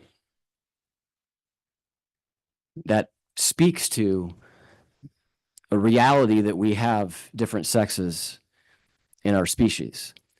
And I think underlying that reality is the reality that there are different advantages as it relates to sports. That is really the focus of this bill. A couple things, when I started my conversation about the indisputable reality, I was speaking to the reality of why Title IX came into existence. Senator Halpern told me and revealed to me I may have misspoke and said the opposite as it relates, I believe, to the participating schools. Just want to be clear that you come under the banner of this bill as a participating school if you are a private school and you compete in those athletic competitions that are sanctioned by or scheduled by the Georgia High School Association. And then lastly, there was a reference to a court case in the 14th Amendment. I would just close, Mr. Chairman, and go to questions by reading from our circuit, the ruling of Judge Altman as it relates to the Florida law and the 14th Amendment. He says, in our case, Senate bill, this would be Florida Senate Bill 1028, gender-based classifications are rooted in real differences between the sexes, not stereotypes. In requiring schools to designate sports team memberships on the basis of biological sex, the statute, which is the same thing our statute does, adopts the uncontroversial proposition that most men and women do have different and innate physical attributes. Ignoring those real differences would disserve the purpose of the Equal Protection Clause, which is to safeguard the principle that, quote, all persons similarly situated should be treated alike, end quote. Thank you, sir. Any questions of the senator? Let's go down here first. Okay. You're number one? Oh, number one in my heart, too. Thank you, Mr. Chairman. First off, Senator Dolezal, thank you for bringing this and thank you for the discussion that we've had. A couple things, and if the chairman will allow, I've got a series of questions. If that's okay. First, relating to the NCAA swim meet at Georgia Tech.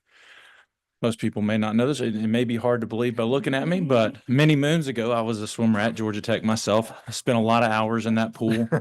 I understand the time and energy that goes into preparing for a meet like that. And first off, the decisions that were made regarding that swim meet had nothing to do with Georgia Tech. That was the NCAA, correct? Correct. Thank you. And to the girls that are on Zoom, Caitlin, Rekka, Katie, and Kylie, I swam against Virginia Tech, NC State. I don't think I swam against Kentucky. But just thank y'all for being here today. I understand what goes into training, and in a sport like swimming, anything that can give you an advantage when you're dealing with milliseconds, it needs to be regulated. I know you can't, some people don't realize there have been athletes accused of putting Rain-X on their body because it'll make them go through the water faster. And to say that Leah Thomas didn't have an advantage, I think is, well, I don't think you can say that fairly. But thank you to the sponsor. I've got 4 daughters myself, and I look forward to seeing this go through. But I want to make something clear, and I know there's a lot of friends that I've talked to in the audience. This is not about transgender. I think this is about, and we may have a difference of opinion on that. This is about female sports. I know the way the bill is written, and this is one I wanted to really point out. Biological females will still be able to participate in male sports like football because of this bill, correct? Correct. But the opposite is not true. Biological males born male will not be able to participate in female sports because of advantages. That's correct. Thank you. Senator Howell. Thank you, Mr. Chairman. I just want to pick up on the comment that we just heard about the swimming and that being an NCAA decision. And they definitely have changed kind of their policy over the years and their guidance on this. But we have seen the NCAA pull their events out of state over disagreements with state policy. In Texas, the state lost billions of dollars over dispute with the NCAA. Georgia, of course, has been home and host to almost every major NCAA event, from the college football playoffs, national championship game, which we just had, March Madness, and the College World Series. And so my concern is that we're putting all of that at risk over a problem that doesn't really exist. And so my question is, because SB1 also indirectly regulates NCAA competition, did you, as the author, discuss this provision with the NCAA, and specifically, did you discuss how the NCAA would respond to the state regulating their events? Have not discussed this with the NCAA. We contemplated actually reconstituting the committee to take testimony from the NCAA. But I will tell you, I would point back again. First of all, you said billions. I think that that's probably a misconstrued number. I would concede, though, that it is millions. As it relates to some of the more popular sports. I actually have the revenue from the NCAA Women's Swim and Diving National Championships, and it's in the hundreds of thousands total revenue, not even $1 million, as my memory serves. But I am not willing to lay safety and fairness at the altar of the American dollar. One more question, Senator Parent. Yeah, thank you so much. Thank you, Senator Dolezal. I was going to ask the ladies on Zoom, but you do your homework, so hopefully you can help me answer this. I've been trying to do some research on the laws governing sport today. What we heard, I can imagine that.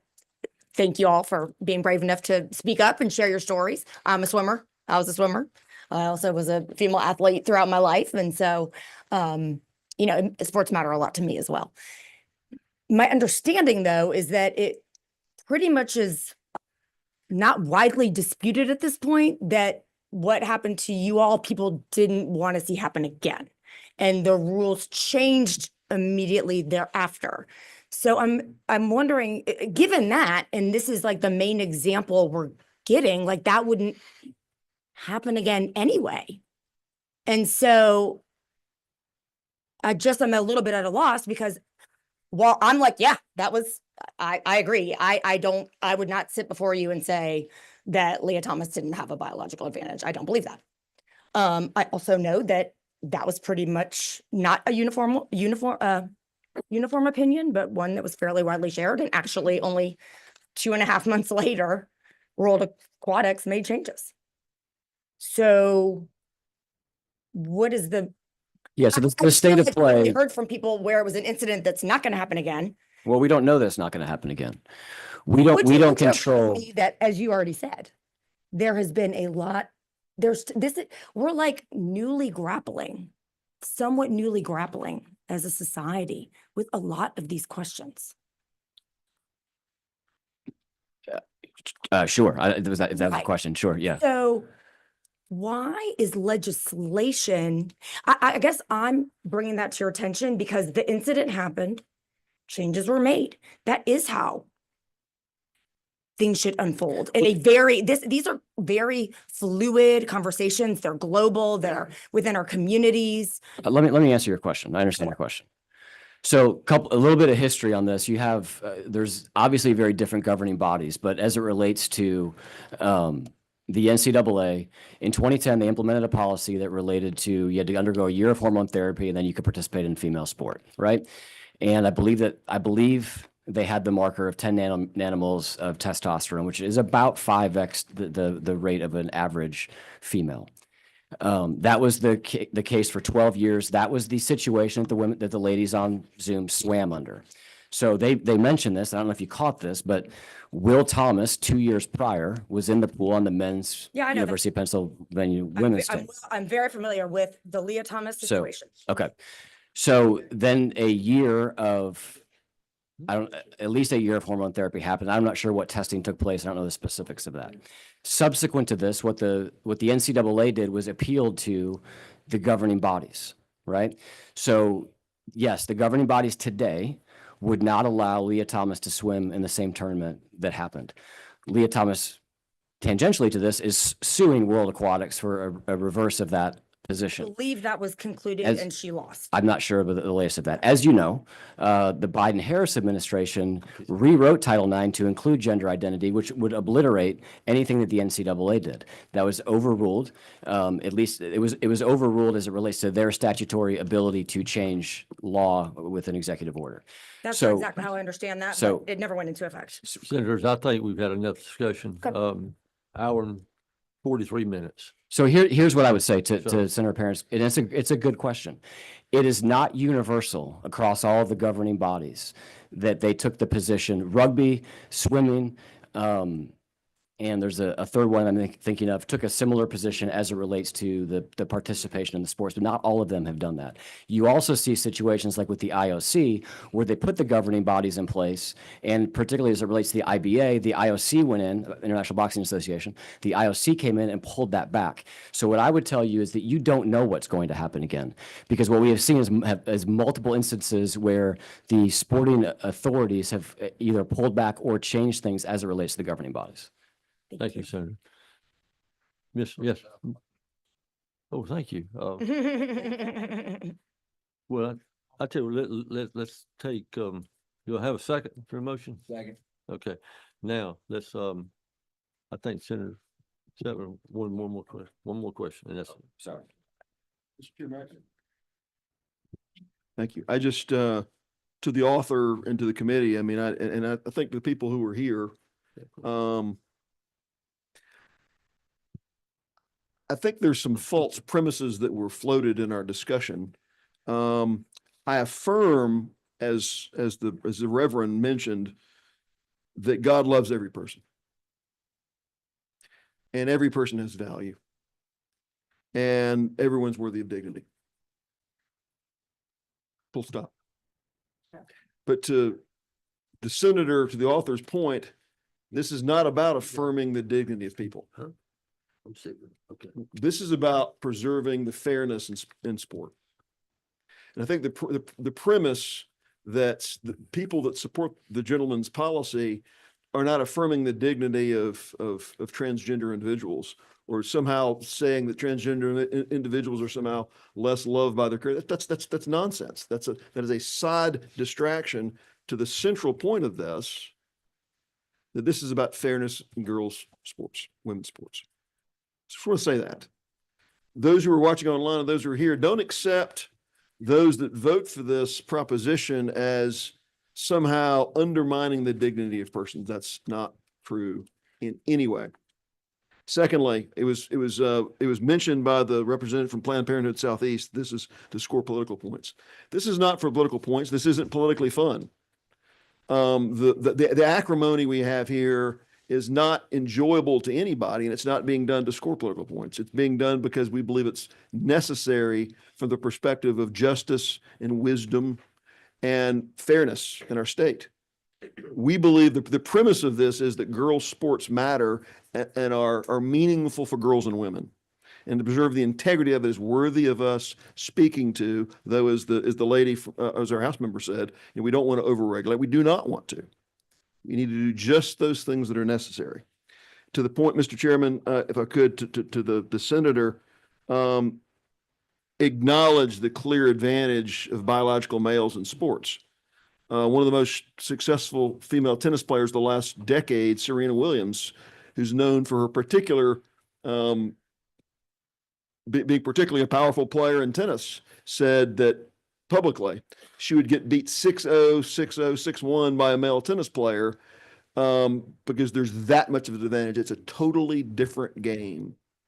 I say that because if these things are true and we care about justice and wisdom, we legislate this in a wise way, not to in any way undermine the dignity of people, but to affirm the dignity of sport and the inherent differences we as legislators are called to make sure that if things change in the shifting sands of legal cases, and what policy boards say, that in Georgia, if we recognize, as the lady formerly from the 42nd said,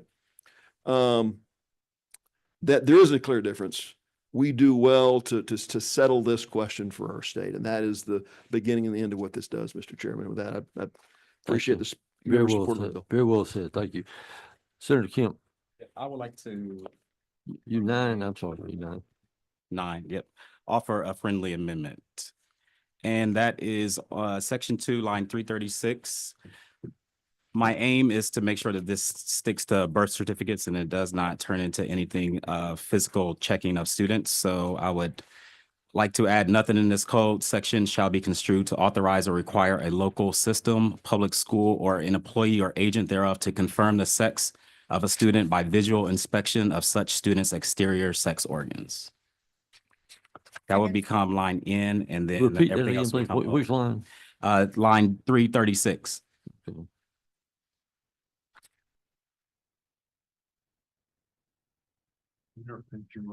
Yeah, so it would now read, nothing in this code sections shall be construed to authorize or require a local school system, public school, or employee or agent thereof to confirm the sex of a student by visual inspection of such student's exterior sex organs.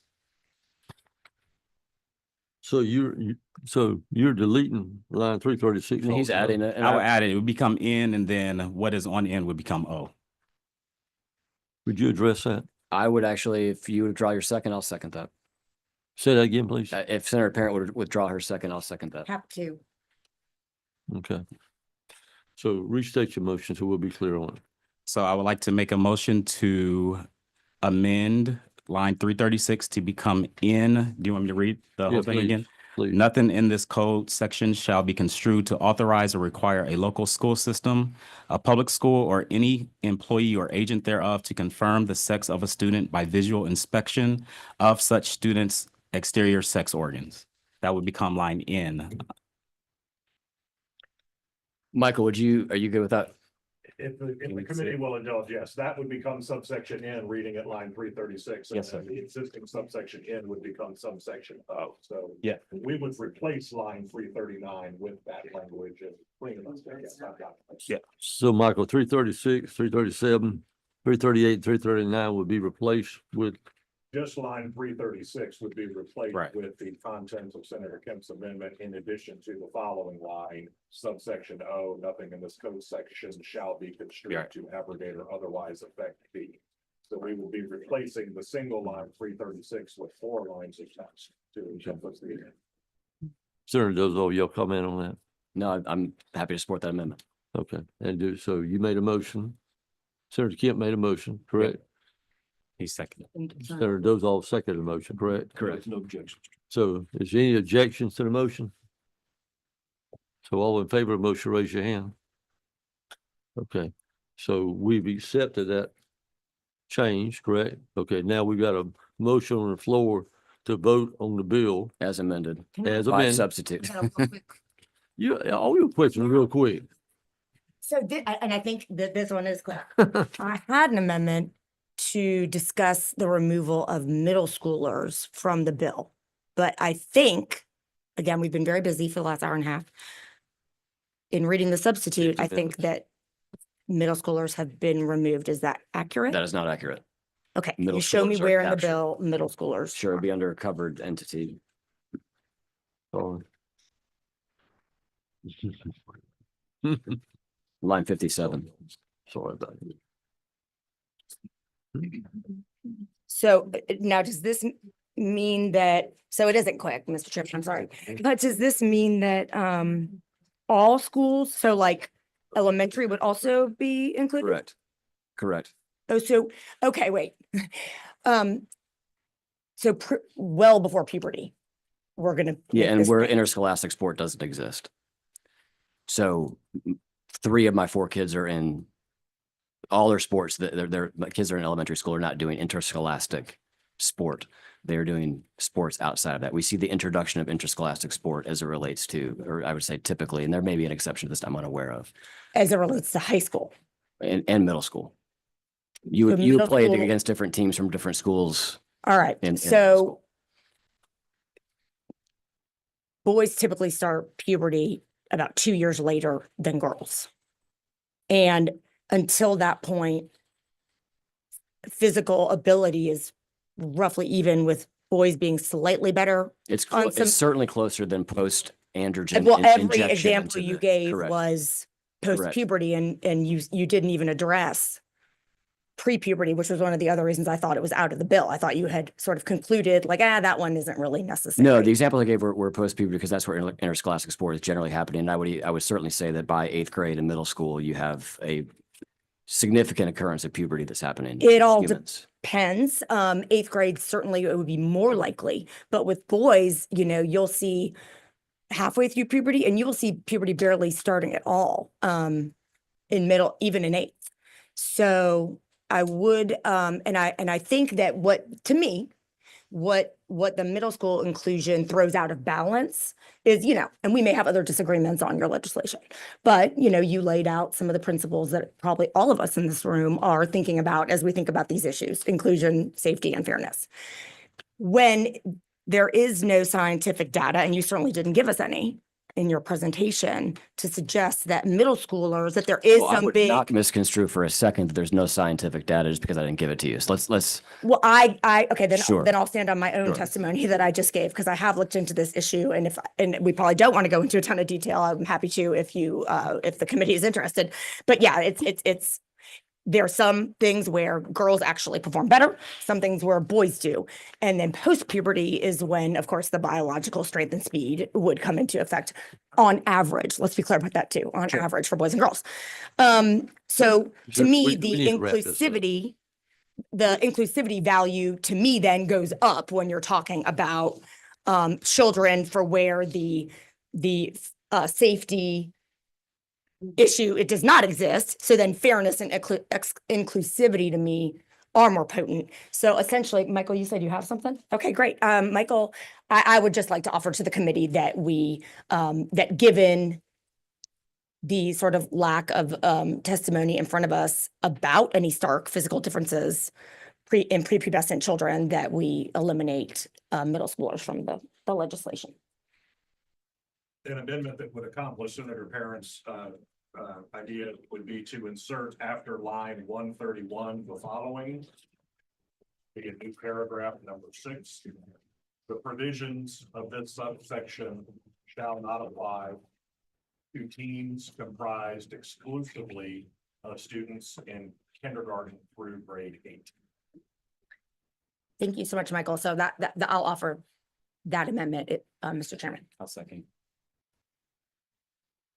I would, if I could make a comment. Yeah, please. I would oppose that on the basis of, I think that the predominant of humans, by the time they graduate the 8th grade, certainly have begun puberty. I think you also open the door to the argument of fairness around if I've played with this team now for 3 years and all of a sudden I hit high school and I can't compete on this team that I've competed on for the first 3 years. So we actually contemplated this quite a bit in the construction of this bill, and that's why we landed with covered entity being public school. So do we have a second for Senator Parent? Senator Kemp did. Have a second. So would you restate that, Michael? Yes, again, inserting after line 131, paragraph 6, the provisions of this subsection shall not apply to teams comprised exclusively of students in kindergarten through grade 8. Okay, we got a first and a second. First by Senator Parent, second by Senator Kemp, for the amendment. Okay. All our questions are quick questions. Isn't it true that this also allows for coeducational sports? And if there was a belief in 5th grade or 6th grade, if it was something that there wasn't a major advantage, schools could opt to make it a coeducational sport, and there is no problem. That's This, correct. this is just, isn't it true? This would only apply to those circumstances where there is a belief in the school or in the governing body that says, we think there's a distinct enough difference. We're going to have girls and guys separate. So the gentleman's bill does not preclude what you're talking about. It would allow there to be a very deliberative process to determine, we think that, 4th grade soccer could be girls and guys together, and that's allowable. But your amendment would not allow there to be separation in 7th or 8th grade basketball or something if your amendment were to pass. So I think to that point, I think the gentleman's existing bill addresses that to my satisfaction as it is. I don't think the second part of what you said is right, Senator Setzler, although maybe we don't need to belabor it. But what I would say is, given the interest in female and girls and women's sports, what you're essentially saying is it has to be co-ed. Well, I don't really like that, having been a female athlete my whole life. What I'm saying is if in younger grades, 4th grade, 5th grade, if there is a belief that coeducational was appropriate based on the things you talked about, this allows for that. It does allow, It yes. does not force a dichotomy. But if by 7th and 8th grade, there was a guys team and a girls team, if your amendment were to pass, there'd be no ability to prohibit guys playing on girls teams in the context we're talking about. We're only 3 minutes away from 2 hours. Okay, so Senator Parent has made that amendment. Senator Kemp has seconded. So we're going to vote on their amendment first before we go forward. So all in favor of Senator Parent's amendment, raise your right hand. Let it be shown as Senator Sims, Senator Parent, Senator Kemp, and Senator Halpern. Okay, all against the amendment, raise your hand. Okay. Okay, so the amendment fails. Okay, now let's vote on the Huh? I'd like to make a counter motion. A what? A counter motion. Well, you could just call it a motion. You could just, I know, a new motion. I think we've had enough, I think we've had enough conversation. Yeah, I can do. I think we've had enough conversation. I'm ready to vote. I'm ready to figure out what's the next move. So if you would, please, you made a motion a while ago. Yeah, with the amendment, I'll add it. The motion is do pass substitute Senate Bill 1. To substitute LC 492182S as amended. Second. And we got a second by Senator Dixon. All in favor of that motion? Ma'am, hold on just a second.